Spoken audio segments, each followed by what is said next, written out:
Atividade da nossa casa.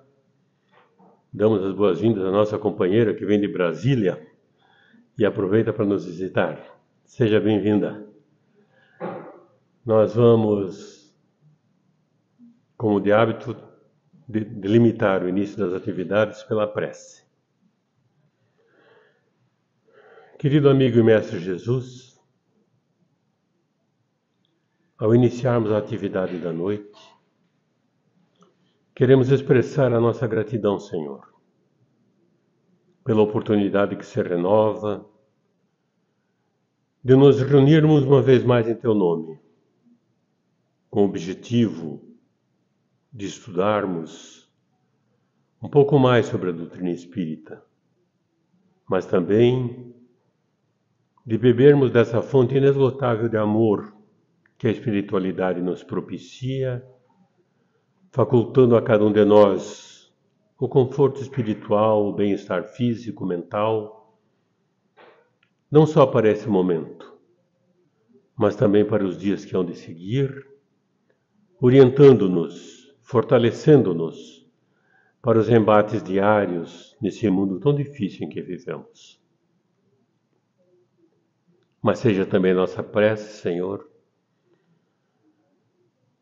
derrogativa em benefício de nossa casa, de seus diretores, de seus trabalhadores e de seus frequentadores, para que a tarefa a que ela se propõe possa atingir os objetivos delimitados há 40 anos e que, mercê da misericórdia do Mestre, tem sido cumprido em todos os seus quesitos.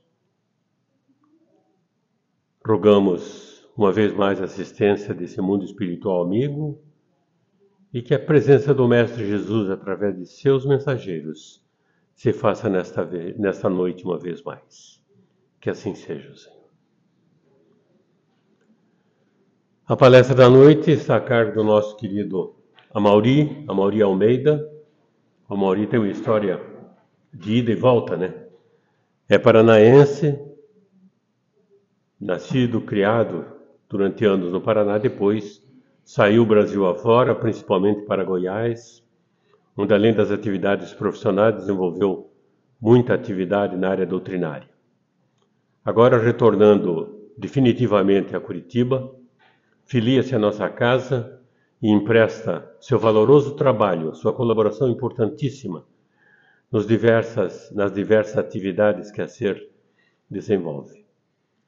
E também, e principalmente, na difusão doutrinária como a dessa noite. Ele que tem a responsabilidade da palestra. Vamos ouvi-lo. Amaury.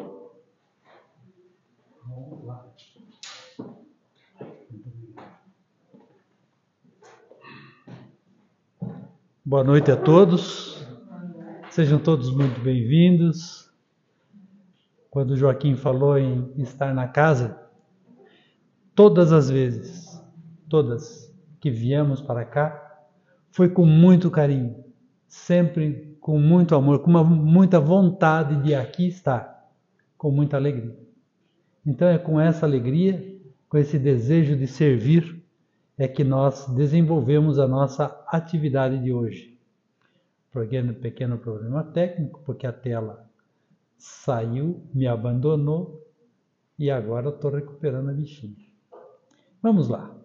Então nós vamos falar sobre as 3 revelações: Moisés, Cristo e o Espiritismo. Quando nós falamos da palavra revelação, significa desvendar, descobrir, retirar o véu de sobre, como uma forma de mostrar algo relacionado à verdade. Então, as revelações estão conectadas com o objetivo de entregar a verdade de uma forma bastante paulatina, tranquila, nas épocas não tão tranquila, principalmente em Moisés e o Cristo, mas já na época de Kardec, nós já tivemos época bem mais tranquila para ouvirmos a revelação espírita. Muito bem, então nós temos aí a primeira revelação relacionada ao Velho Testamento, relacionada aos 10 mandamentos. Moisés foi um indivíduo que personificou praticamente esta mensagem.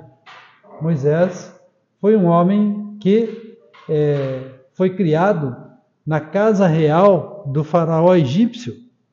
Né? Com 40 anos, fugiu para o deserto, porque não aceitou a possibilidade de um companheiro ser agredido por uma autoridade egípcia e interviu, chegando a causar o óbito desse egípcio.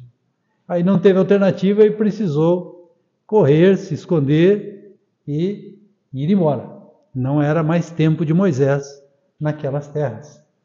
Mas isso já estava previsto, né? E aqueles que queiram ver onde está isso, está em Êxodo e Atos dos Apóstolos.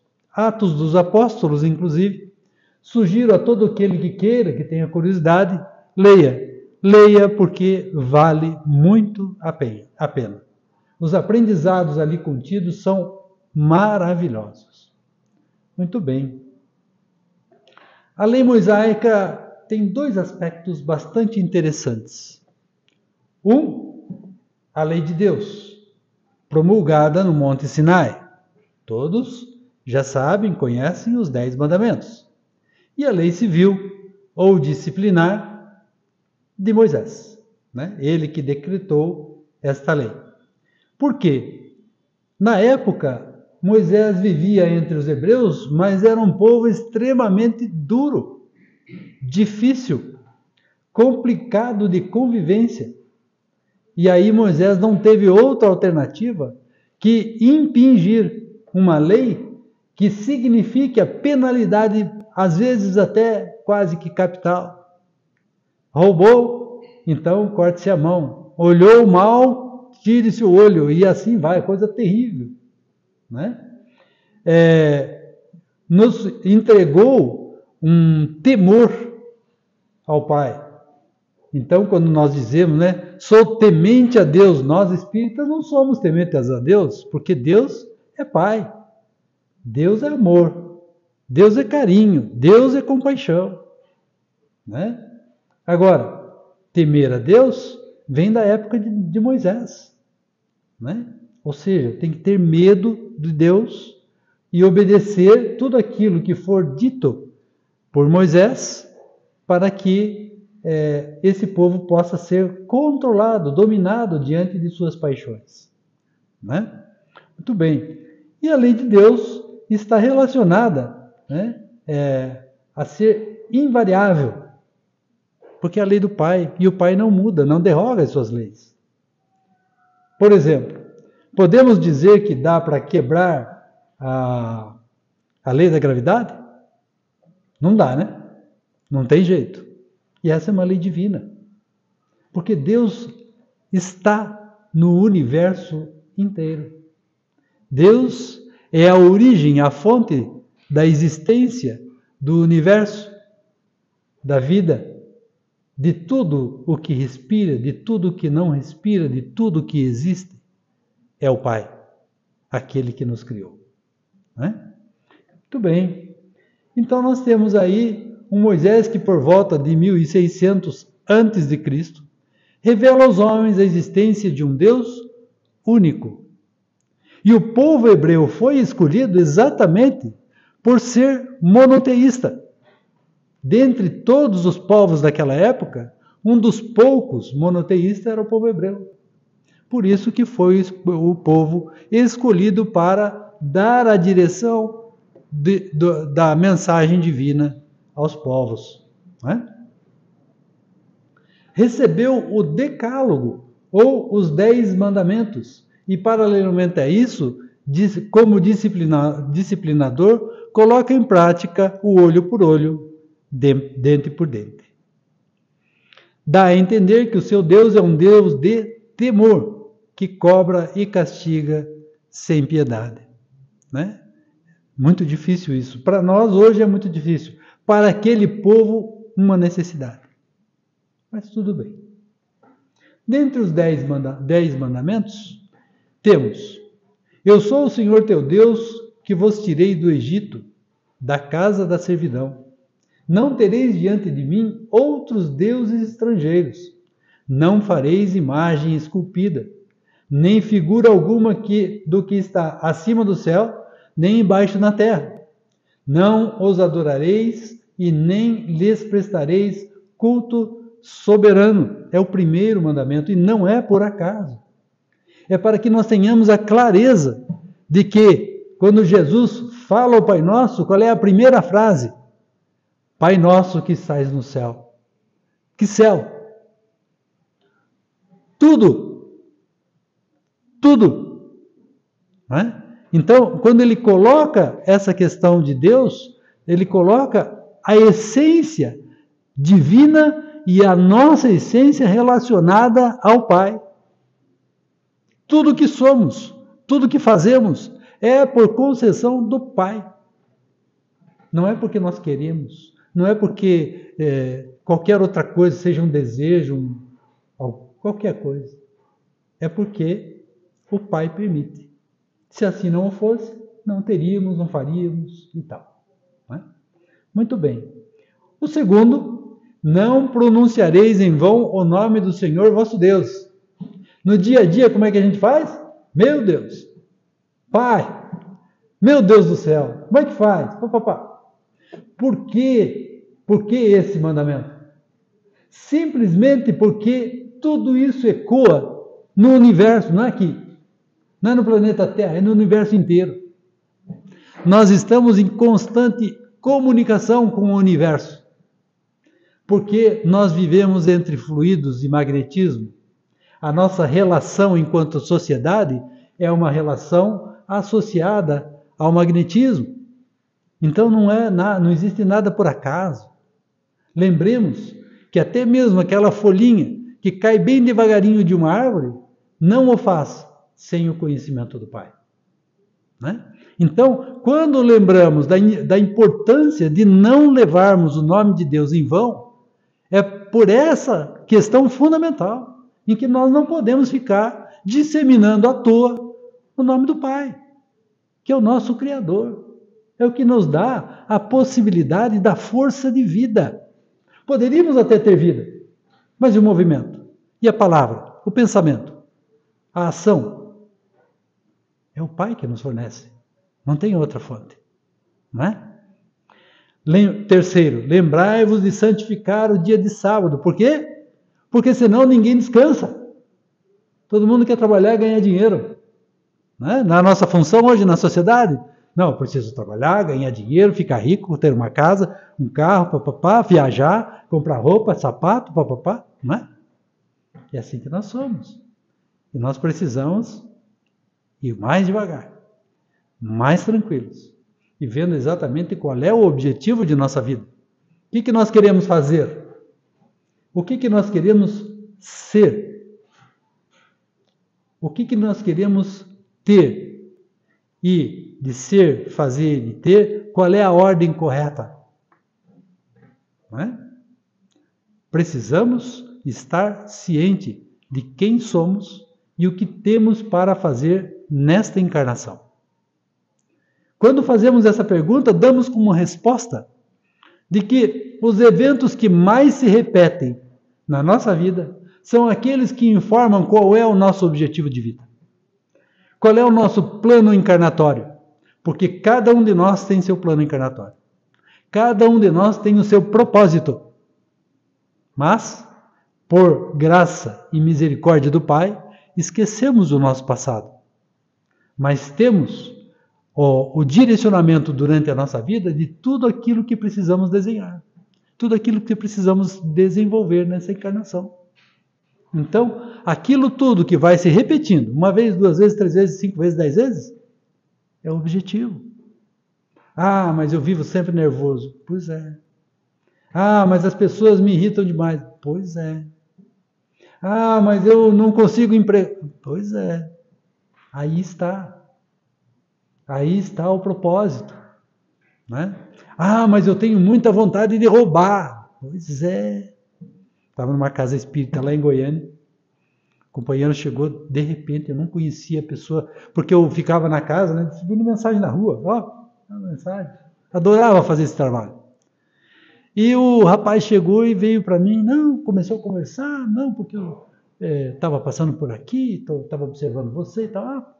Fique à vontade. Mas você sabe que eu tenho uma vontade louca de roubar? Aí o meu coração bateu mais forte, né? Eu falei, ele quer dizer o que com isso? Né? Mas nada, foi tudo bem. Né? Daí conversei um pouquinho com ele, pedi para ele tomar muito cuidado com essa atitude. Né? Mas por quê? Porque a gente vem muitas vezes com a necessidade de controlar determinadas tendências. Roubar, fofocar, gritar, irritar e muitas outras. E o propósito é resistir a isso. Não dar vazão a isso. E quando a gente dá vazão, teremos uma próxima oportunidade, uma próxima oportunidade e uma próxima oportunidade. Por quê? Porque Deus é Pai. 4. Honrai o vosso pai e vossa mãe, a fim de viverdes longo tempo na terra que o Senhor vosso Deus vos dará. Nós precisamos lembrar sempre de nosso pai e da nossa mãe, com amor, com honra, com carinho. Mas meu pai judiava de mim, minha mãe me batia, papapá. Não interessa. Nos deu a possibilidade da presente encarnação. Acreditem que os espíritos mais ferrenhos, os espíritos com maiores dificuldades, diante da presença da mãezinha, desvanecem todas as possibilidades de ódio e raiva. Quando a mãezinha aparece, com o carinho, com o amor, eles derretem completamente suas tendências malévolas.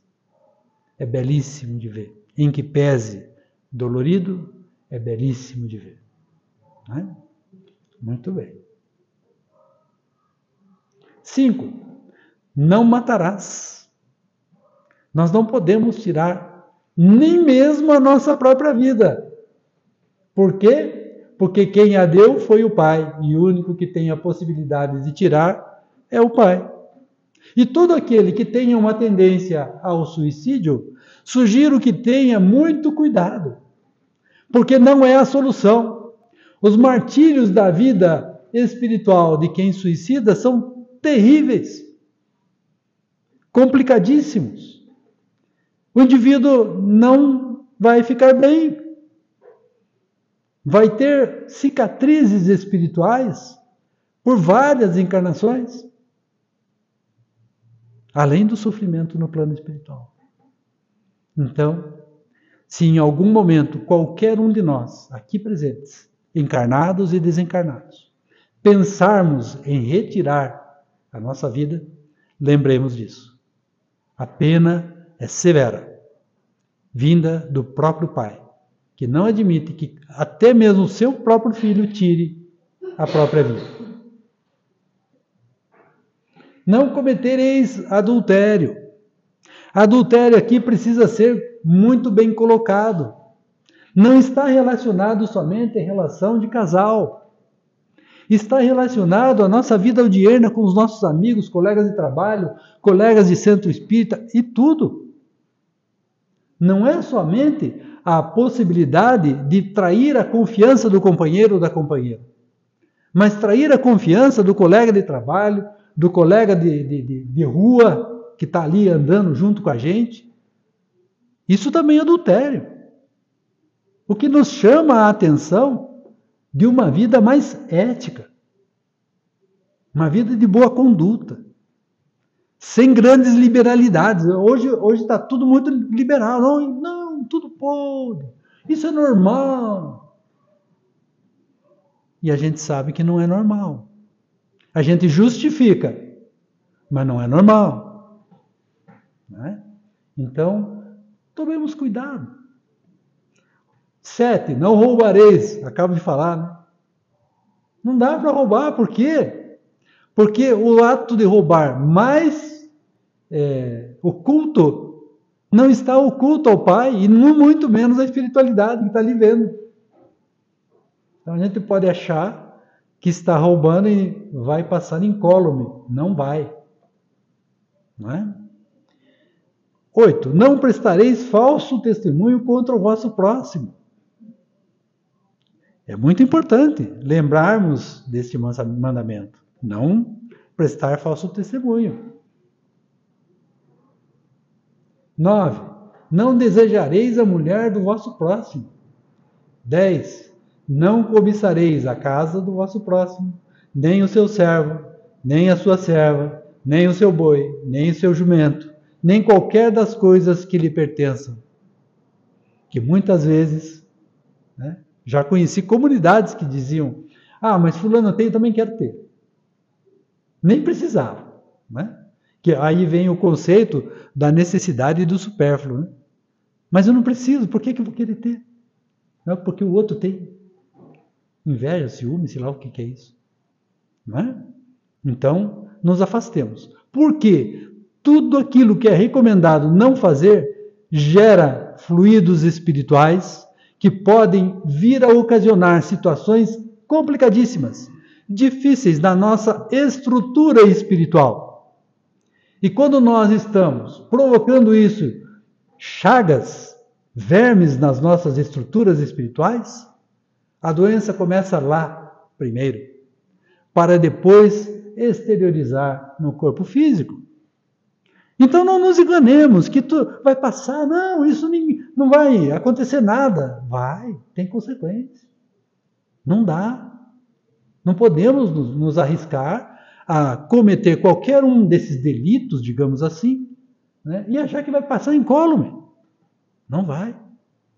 E isso vai estar refletido nesta encarnação e, quiçá, nas próximas. Para quê? Não podemos viver bem de comum acordo com o nosso próximo, com a nossa família? Minha família é horrível, meus irmãos batem em mim, papapá. Mas é isso mesmo. Você nasceu lá para isso mesmo. Para aprender e eles aprenderem a conviver com você, comigo. Não é?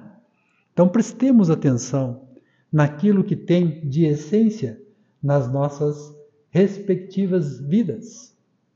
A segunda revelação veio com Jesus, que acalma a lei de Italião e entrega uma lei de amor, entrega um Deus amoroso e bom, um Deus que nos ama, um Deus que nos dá a possibilidade da segunda, da terceira, da 10ª, da milionésima oportunidade de retificação. É desse Deus que Jesus se manifesta naquela época até os dias de hoje. E nós, infelizmente, até hoje, persistimos em não ouvir a voz de Jesus Cristo. Jesus, o Cristo. Sabiam que o nome de Jesus não é Jesus Cristo? É Jesus da ordem crística. É diferente. É um Jesus da ordem que ele e o Pai são o mesmo. Ele e o Pai são um só. Olhem o ser de angelitude que cuida do nosso planeta. Não é? Muito bem. A revelação dada por Deus a Jesus é uma continuação daquela dada a Moisés. Jesus, porém, transforma Deus de temor em Deus de amor. Muitas vezes, quando nós estamos em situações em que amamos alguém, qualquer pessoa que seja, e nos decepcionamos com este amor, a primeira coisa que nós fazemos é achar um culpado. Normalmente, esse culpado chama-se Deus ou Jesus ou Cristo. Então, aquele que nos oferece a consolação é o primeiro que recebe a nossa... impingimos a culpa nele. Que é o único que confia e acredita em nós. Muitas vezes, nas nossas desilusões e nos nossos sofrimentos, nós achamos que aquela pegada na areia da praia é a nossa. E na verdade não é. É a pegada de Jesus Cristo. E é Ele que está nos carregando naquele momento. É Ele que está nos sustentando, nos dando força para continuarmos adiante. Nos dando força para superarmos as nossas dificuldades. Então, lembremos sempre que o Mestre Jesus é aquele anjo querido que cuida de todos nós e conhece a história de cada um daqueles que estão no orbe terrestre, encarnados e desencarnados. Hoje, mais ou menos calculados, no total, em 30 bilhões de indivíduos. Mais ou menos. Né? Pode ser um pouquinho mais, pode ser um pouquinho menos. E Cristo instituiu o 11º mandamento. Então nós temos 11 mandamentos. Né? Amar a Deus sobre todas as coisas e ao próximo como a si mesmo. Que resume tudo, porque se é obedecido ao 11º, todos os outros anteriores serão obedecidos também. É simples assim. Então, é uma questão de nós conscientizarmos a nossa existência em relação ao amor que precisamos entregar a cada um que convive conosco. Ao amor que temos um pelos outros neste salão. Que os desencarnados têm aqui neste salão. Que os desencarnados têm para cada um de nós que aqui estamos presentes e que vieram, muitas vezes, por nossa causa. Né? Este amor. É disso que nós estamos falando. Né? Em suas prédicas, Jesus promete um outro Consolador, o Espírito de verdade, que o mundo não conhece ainda, porque não está maduro para compreendê-lo. Contudo, no momento oportuno, o Pai o enviaria. E aí transcorrem os séculos com muitas dificuldades, com muitas trevas, com muito desenvolvimento de ódios, raivas. E, de repente, os espíritos, num só momento, começam a oferecer a possibilidade de comunicações no mundo inteiro. Porque muitas vezes nós achamos, não, lá na França. Negativo.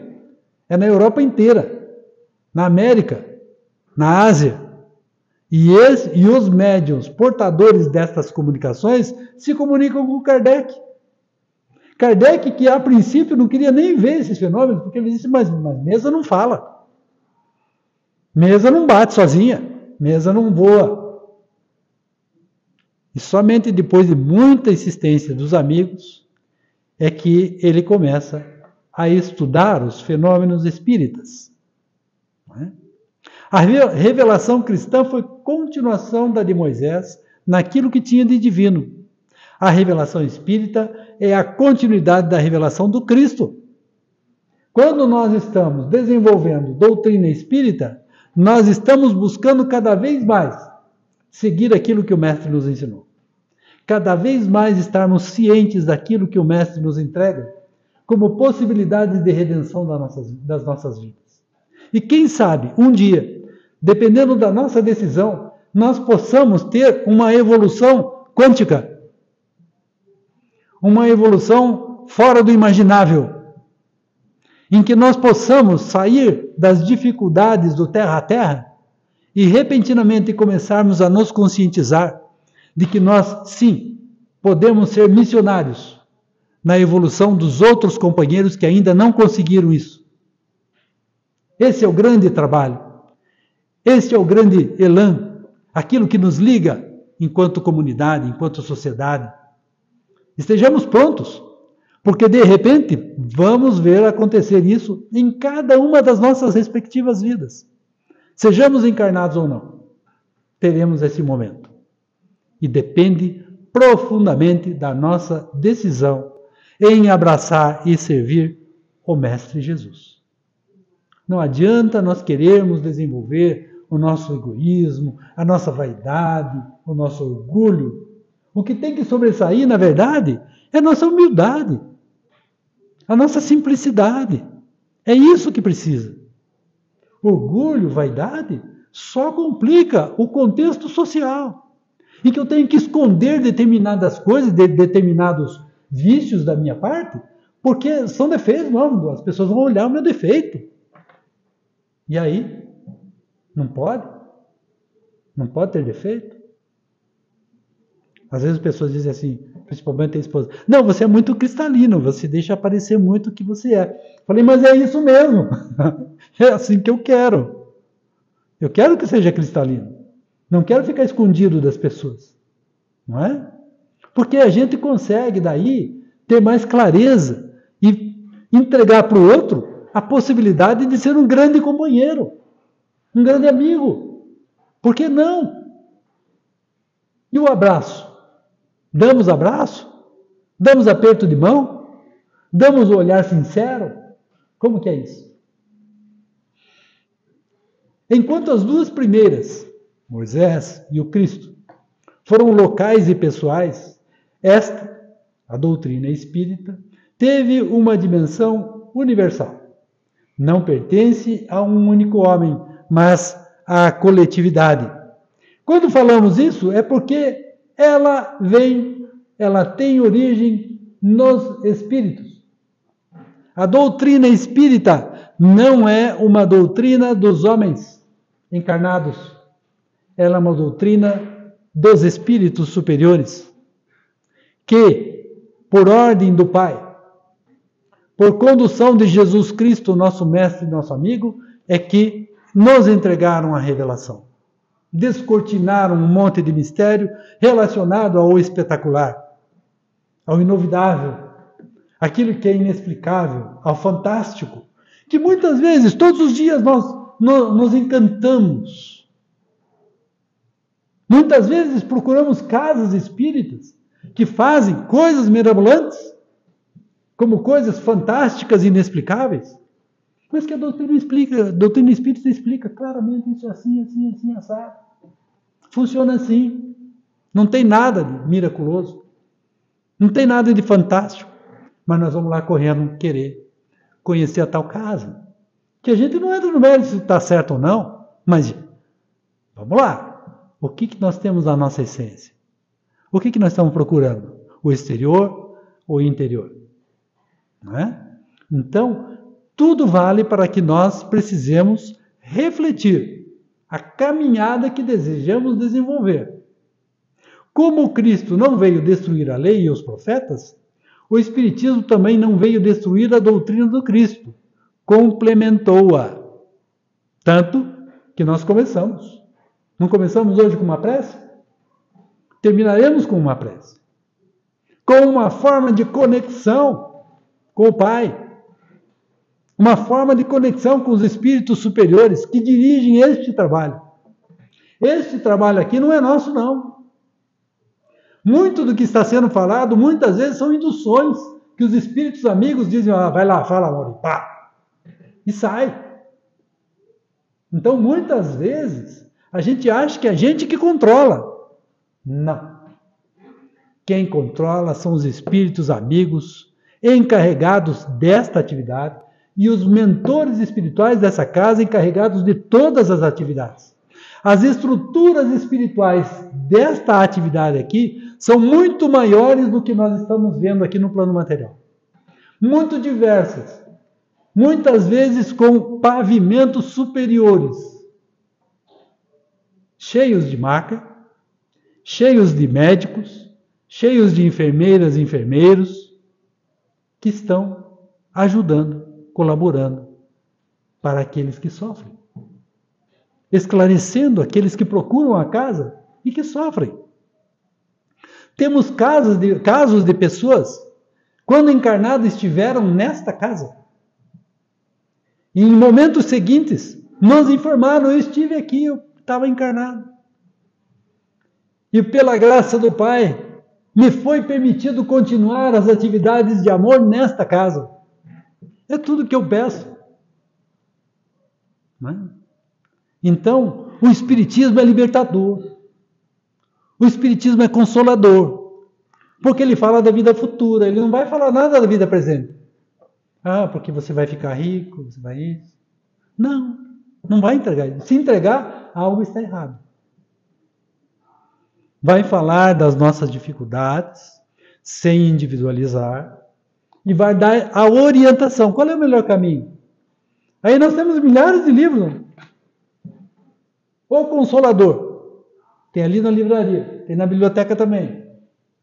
Pelo Espírito de Emmanuel. O que diz esse livro? Obra repleta de ensinamentos espíritas. O Consolador reúne rico material para referência e meditação. Um curso completo oferecido pelo Espírito Emmanuel, com sábios esclarecimentos acerca de assuntos que nos levam a compreender o Espiritismo como o Consolador prometido por Jesus. Literatura tem. Aliás, no mundo inteiro, não é exagero, no planeta inteiro, o país que mais tem literatura espírita é esse. Exportamos essa literatura. As obras do Chico, mais de 240, 260 volumes, são distribuídos no mundo inteiro, inclusive em francês. Essa foi uma piada picante, né? Porque o Espiritismo teve seu nascedouro na França, né? E quem sabe, nós espíritas de hoje, lá no futuro, precisemos reencarnar na França para devolver o Espiritismo ao seu berço. Né? Muito bem. Isso é fácil de ver, principalmente no que tange a vida futura e a comunicação com os chamados mortos. Que de mortos não tem nada. Notícia a todos os encarnados que aqui estão presentes. Para aqueles que talvez não saibam a nomenclatura, encarnados são aqueles que têm o corpo físico, nós. Né? Em que quem realmente está morto? Nós ou os desencarnados? Eu entendo que nós que estamos encarnados estamos mortos. E os desencarnados é que estão na vida verdadeira. Porque reencarnar é um aprisionamento no corpo físico, com limitações de sensações e impressões, que é o que nós temos. Nós não conseguimos ver completamente quem somos. E nós somos muito mais do que nós imaginamos hoje. Cada um de nós somos mais. Mas às vezes a gente dá uma diminuída. Não sou isso, não sou aquilo, não consigo, papapá. Mas nós somos muito mais. Nós podemos muito mais. E tudo aquilo que a potencialidade o Pai permite. O Pai aceita, permite, deixa. Quer estudar? Estude. Quer trabalhar? Trabalhe. Quer fazer o bem, a caridade? Faça. Está permitido. Uma vez, muito bobamente, eu fiz um tratamento espiritual lá em Brasília, no Grupo Espírita Casa do Caminho, no Guará 2. Né? Aí eu falei assim, estava o rapaz me atendendo, né? Falei, mano, não, eu quero me candidatar à Seara do Cristo. Aí são 5 sessões, né? Na última a gente fala de volta com o rapaz. Aí o moço disse assim, olha, os espíritos disseram que você já está na Seara do Cristo, só falta trabalhar. Não é? Então, às vezes a gente acha que está esperando o quê? O que a gente está esperando? O que a gente está esperando acontecer? É pôr a mão na massa. E acreditem, casa espírita tem trabalho pra caramba. Um monte. Podem perguntar para mim, para o Joaquim, o que fazer, que a gente, para o Júlio, a gente diz o que precisa ser feito. E não é muita coisa, não. É coisa simples. Já temos daí, então, o Espiritismo, que é o fruto do ensinamento dos Espíritos. É a ciência nova que vem revelar, por meio de provas irrecusáveis, a existência e a natureza do mundo espiritual e suas relações com o mundo corpóreo. Irrecusáveis porque cada evento, cada fenômeno que se realizou no século XIX foram investigados. atentamente. Tínhamos os verdadeiros investigadores que verificavam, amarravam os médiuns, vedavam, colocavam em verdadeiras câmaras para impedir qualquer mistificação. Olha o cuidado que foi tomado. Se buscarem as leituras de Leon Denis, verão os cuidados que foram possíveis. Não é? E outros autores que neste momento passou. Não é? E o mundo espiritual, então, torna-se algo extremamente natural. Simples. Verdadeiro. Fonte de imensidade de fenômenos até hoje incompreendidos. Então, o que nós precisamos para compreender e entender esta realidade espiritual? Ler. Estudar. Buscar a informação. Se tem algo que o Espiritismo oferece, é a possibilidade de estudar.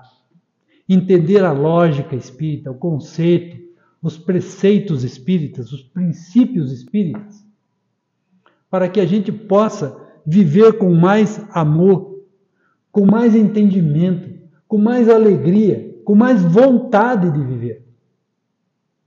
Com uma esperança que na vida verdadeira estaremos numa situação melhor do que hoje.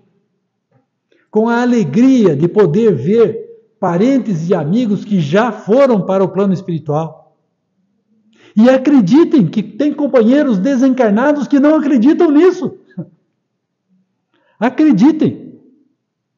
Já foram para o plano espiritual e não acreditam que estão desencarnados. E muito menos que podem ver seus parentes aí com um leve empurrãozinho. A gente diz, não, olhem bem. Quem que está aí? Ah, minha mãe, meu pai, meu irmão, meu primo, minha avó. Que foram aqueles que levaram ele para o esclarecimento. Simples assim. Muito simples. Caráter da revelação espírita.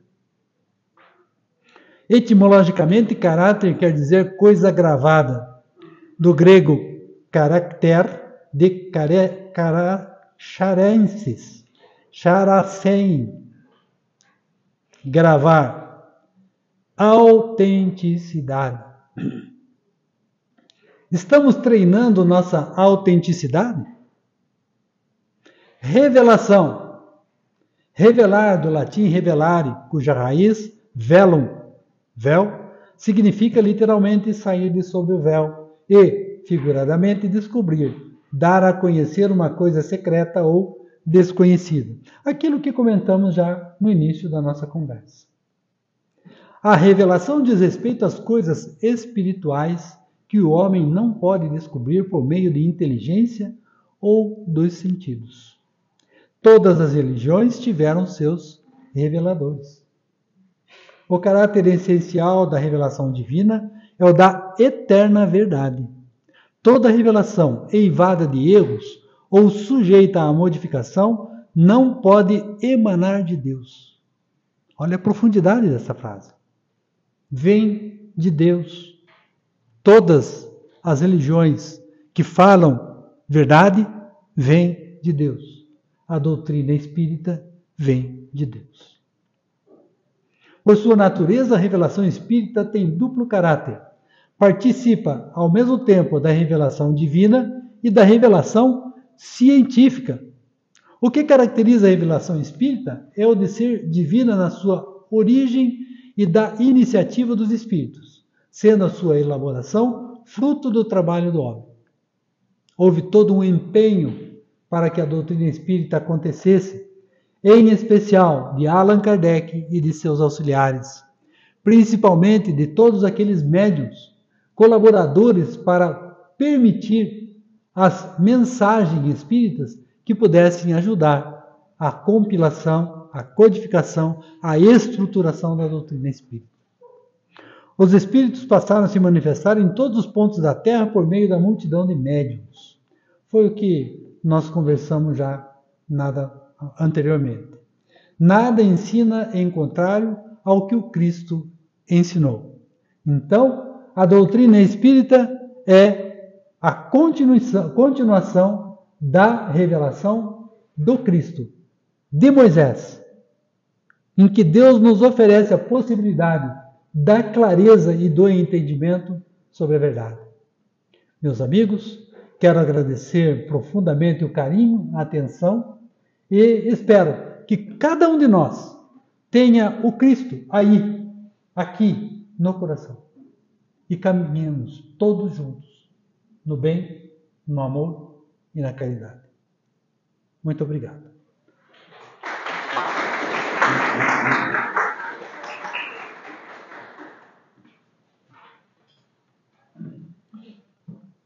O nosso agradecimento ao Amaury pelo seu belo trabalho, por essa mensagem que sempre se renova com um aspecto novo, com uma nova roupagem, tão importante para que nos lembremos da responsabilidade que temos perante nós, perante o próximo e principalmente perante Deus.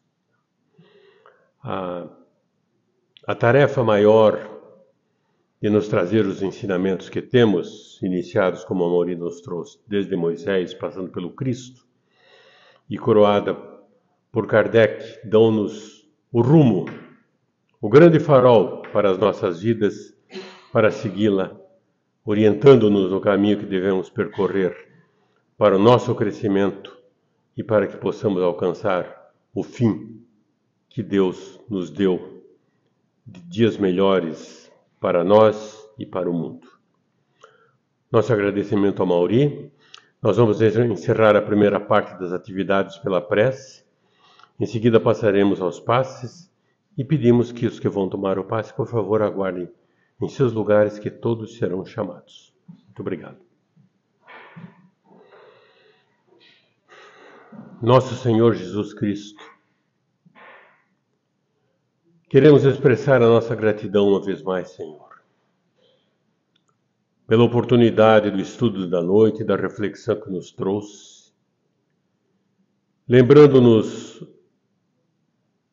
desse trabalho grandioso que a espiritualidade, ao longo dos séculos, nos trouxe, permitindo-nos que hoje a tarefa iniciada por Moisés, passando pelo trabalho magnífico do Mestre Jesus, e por fim, esmiuçada, adaptada aos novos tempos, na sua profundidade, pelo Mestre Allan Kardec, chegasse até nós, permitindo-nos entender e oferecendo-nos principalmente a oportunidade de crescer sob a assistência de um Pai magnânimo e absolutamente amoroso. Temos a certeza de que, apesar das nossas dificuldades, apesar dos nossos erros, da imperfeição do mundo em que vivemos, estamos sob a proteção maior do Mestre Jesus e do Pai, o nosso Criador. Rogamos assistência para o retorno aos nossos lares, rogamos assistência para os nossos familiares e que a sua paz, querido Mestre, nos acompanhe e permaneça em nossos corações, hoje e sempre. Que assim seja, Senhor.